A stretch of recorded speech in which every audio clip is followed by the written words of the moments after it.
About to suggest that you bring up the rear. Welcome back to Awful Movie Reviews.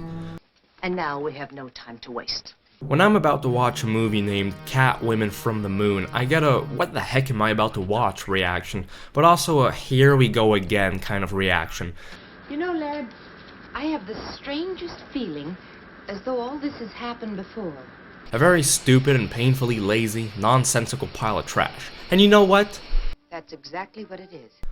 But at the same time, this is from Al Zimbalist, the producer who brought us movies like Robot Monster, so what was I expecting? But before we get going, what in your opinion is the craziest film title you've ever heard of? Let me know in the comments down below, and don't forget to like and subscribe to never miss out on another bad movie and cult horror movie review. That makes you very happy, I suppose. Cat Women from the Moon is about a band of scientists who travel to, well, the moon. But would they have ever expected to confront a group of extraterrestrial cat women who don't actually look like cats? And a couple of giant moon spiders. Those cat women are from a dying civilization. They've mastered the power of mind control, taking over the only female scientist on board the ship, named Helen. She leads them directly to the aliens. Their plan is to kill all of the men after learning how to fly back to Earth, where they'll conquer the entire human race.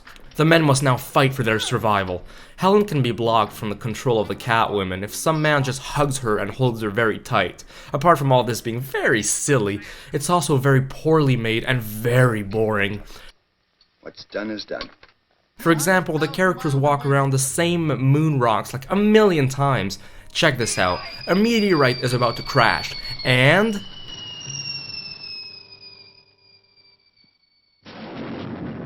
what happened? It just vanished out of thin air.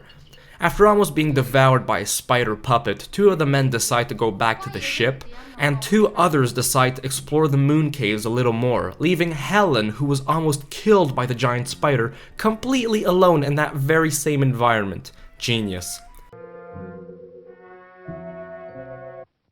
It's funny how the music just stopped when the Catwoman disappeared. Was she the one who was playing it?